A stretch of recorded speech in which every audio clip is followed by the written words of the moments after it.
Olá, o novo Código de Processo Civil está em ebulição, todos estão estudando sobre esse assunto, tanto para a atuação profissional quanto para os concursos públicos que estão aí. E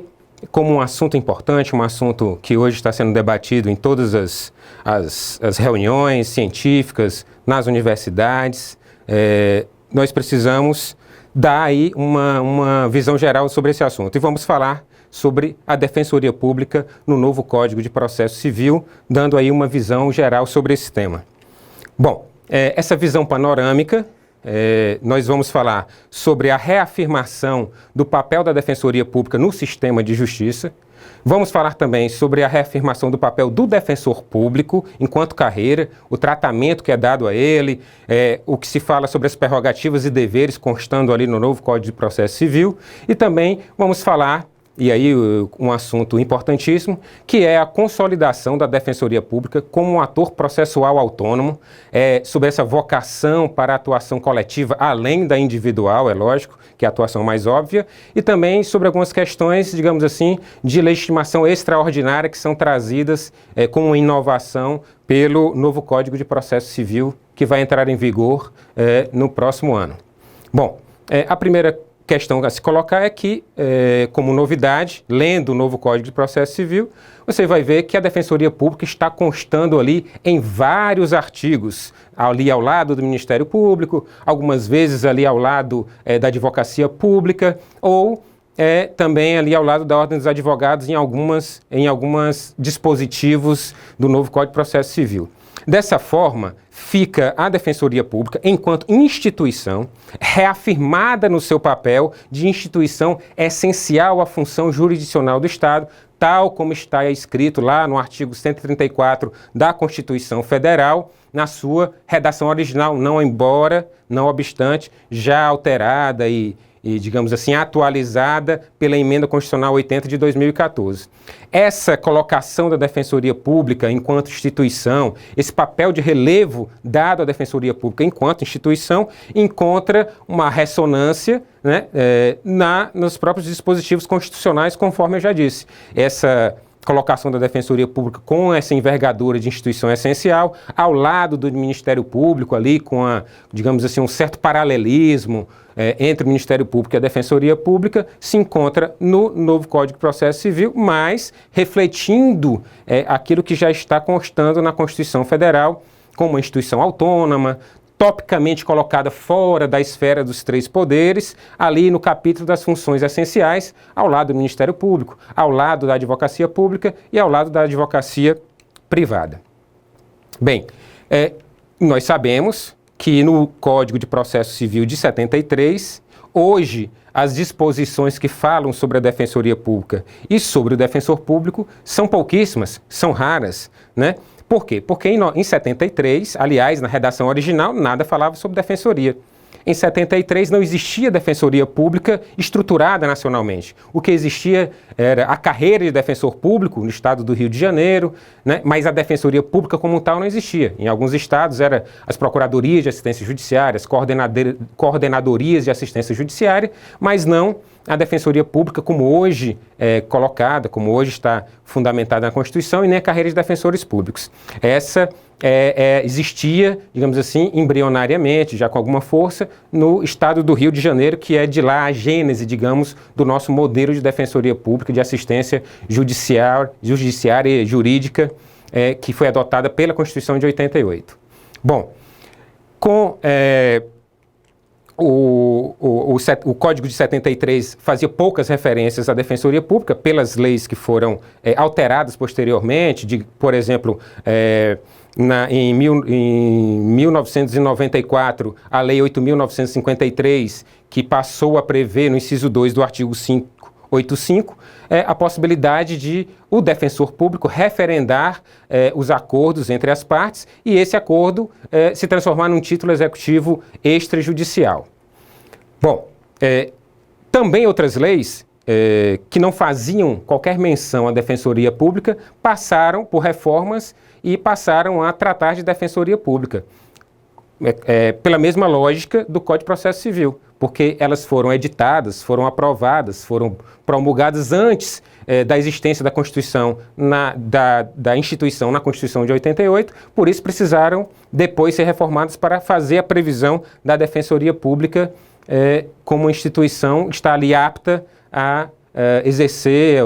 dentro do sistema de justiça. Bom, no novo Código de Processo Civil, ele trata a Defensoria Pública ali em Constituição, por exemplo, no artigo 156, parágrafo 2º, que fala que a Defensoria Pública vai ser consultada para a realização do cadastro de peritos judiciais. Ali no artigo 289, que diz que ela tem a legitimidade, que ela tem a atribuição de fazer a fiscalização da distribuição dos processos, por exemplo. Nesses artigos do novo Código de Processo Civil, existe ali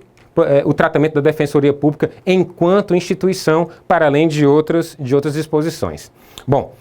também o novo Código de Processo Civil trata da carreira do defensor público, digamos assim, se dirige previsões, dirige disposições diretamente à carreira do defensor público, ali fazendo referências ao seu tratamento, às prerrogativas e aos deveres do defensor público, reafirmando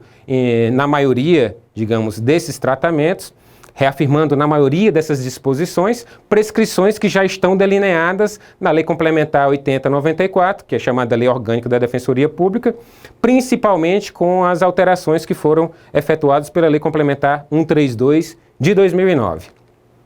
Entre essas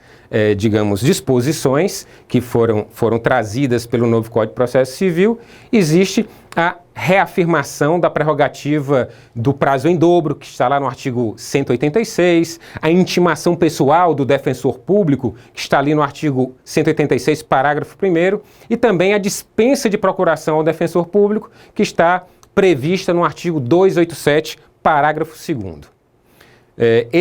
Essas prerrogativas ali previstas estão previstas também na Lei Complementar 80. Também existe, ao lado das prerrogativas, existe também o tratamento, a previsão de alguns deveres impostos ao defensor público, como a responsabilidade civil pela atuação com dolo ou fraude, que está previsto no artigo 187, ou a possibilidade de aplicar uma multa ao defensor público se este agir de forma atentatória à justiça, lhe prevista no artigo 77, parágrafo 6º, ou mesmo a responsabilidade pessoal do defensor público pela retenção excessiva de autos do processo, prevista ali no artigo 284. Essas são, digamos assim, reafirmações do papel do defensor público, um tratamento que é dado à carreira como um agente político ali, na maioria dessas disposições, da mesma forma que é tratado o Ministério Público, seus membros, os membros do Ministério Público, são tratados também os membros da Defensoria Pública. Bom, uma das inovações, por um lado, inovações, e por outro, reafirmações do novo Código de Processo Civil em relação à Defensoria Pública, sem dúvida nenhuma, e aí eu creio que esse vai ser o ponto que deve ser mais estudado, o ponto que deve ser mais enfrentado, tanto pela atuação da Defensoria Pública, dos defensores públicos, quanto pelos tribunais. Vão estar ali tratando e conversando e debatendo e decidindo acerca da atuação da Defensoria Pública como ator processual autônomo, ou seja, na sua legitimação extraordinária ou mesmo na sua atuação enquanto representante processual, mas numa atuação coletiva em favor daquela parcela de vulneráveis, de necessitados. Como se dá isso? Bom, primeiramente, se pode ver que no artigo 185, ao falar sobre a Defensoria Pública, há uma repetição, quase que uma repetição, ao caput do que existe já previsto na Lei 132 e na Constituição, no artigo 134, com a reforma que foi feita pela Emenda Constitucional 80, que diz o quê? Na Lei Complementar 132 e na Emenda Constitucional 80, vai lá, está escrito que a Defensoria Pública é uma instituição permanente, essencial à função jurisdicional do Estado, incumbindo-lhe como expressão e instrumento do regime democrático, fundamentalmente, o quê? A orientação jurídica, a promoção dos direitos humanos e a defesa em todos os graus judicial e extrajudicial dos direitos individuais e coletivos, de forma integral e gratuita aos necessitados. Bom, veja que no artigo 185 do novo Código de Processo Civil, ele vai fazer essa reafirmação da atuação coletiva da Defensoria Pública e vai fazer a reafirmação da promoção dos direitos humanos da Defensoria Pública com essa vocação. A atuação coletiva foi incrementada primeiramente na Lei Complementar 80, na sua redação originária, né, quando diz que o defensor público, a Defensoria Pública, tinha como função a defesa dos direitos e interesses do consumidor. Depois veio sendo tratada em outras inovações legislativas, como, por exemplo, na Lei 11.417 de 2006, que atribui ao Defensor Público Geral a legitimação para provocar o processo de edição, de revisão e cancelamento do enunciado de símbolo vinculante junto ao STF, com a Lei 11.448 de 2007, que alterou a Lei de Ação Civil Pública e incluiu expressamente a Defensoria Pública como legitimada a manejar esse instrumento de ação coletiva, que é a ação civil pública. A Lei 12.313 de 2010, que coloca a atuação coletiva da Defensoria Pública na execução penal, dentre outras leis, e aí a gente pontua aqui uma lei recentemente aprovada, que é a 13.146, o chamado Estatuto da Pessoa com Deficiência, que reforça a vocação da Defensoria Pública para a proteção dos direitos coletivos lato sensu. Essas alterações todas vêm desembocar no novo Código de Processo Civil, que traz a Defensoria Pública como legitimada, por exemplo, a interpor o incidente de resolução de demandas repetitivas, que é uma importantíssima inovação do novo Código de Processo Civil, e o incidente de assunção de competência. Nesses dois incidentes, a Defensoria Pública tem a legitimação extraordinária, ou seja, falar em nome próprio e ajuizar esses incidentes. Também pode representar as pessoas que têm interesse em ajuizar, porque o Código dá essa legitimidade às partes para que elas ajuizem tanto o incidente, né, proponham o incidente de assunção de competência, quanto proponham o incidente de resolução de demandas repetitivas. Mas ao lado dessa representação processual que a Defensoria Pública pode dar às partes que querem propor esses incidentes, ela também, enquanto instituição, com legitimação extraordinária, pode vir a propor esses dois procedimentos que são trazidos aí como inovação pelo novo Código de Processo Civil. Para finalizar, queria falar aqui sobre o que está escrito lá no artigo 185, que fala que a Defensoria Pública, reafirmando o que está na Constituição e reafirmando o que está lá na Lei Complementar 80, com a reforma que foi dada pela 132, de que a Defensoria Pública é responsável pela promoção dos direitos humanos. Olha, o que há de principalmente se entender aí é de que, além da atuação no âmbito dos Estados e no âmbito da União, para a defesa e promoção de direitos humanos, a Defensoria Pública também tem atuado junto à Corte Interamericana de Direitos Humanos, porque a Assembleia Geral da Organização das Nações Unidas aprovou 4 resoluções, em 2011, em 2012, em 2013 e 2014, tratando da atuação da Defensoria Pública oficial, claro que é a Defensoria Pública no âmbito dos Estados americanos, estando ali incluída, é lógico, a Defensoria Pública do Brasil, para defender partes que estão sem assistência técnica junto à Corte Interamericana de Direitos Humanos. A Defensoria Pública do Brasil já tem uma atuação junto à Corte Interamericana, num caso que está em trâmite na Corte Interamericana. Isso reforça a atuação da Defensoria Pública como agente de promoção dos direitos humanos. Então, meus amigos, fica aí a dica para quem está estudando para concurso ou para quem está enfrentando ou se atualizando, ou quem quer conhecer mais sobre essa matéria, de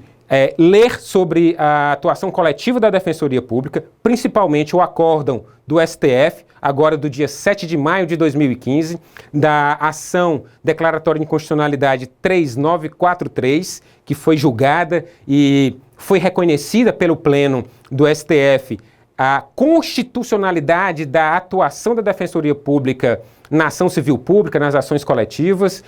estudar sobre o incidente de resolução de demandas repetitivas e o incidente de assunção de competência que está no novo Código de Processo Civil e tem a atuação, a legitimação extraordinária da Defensoria Pública ali prescrita, ali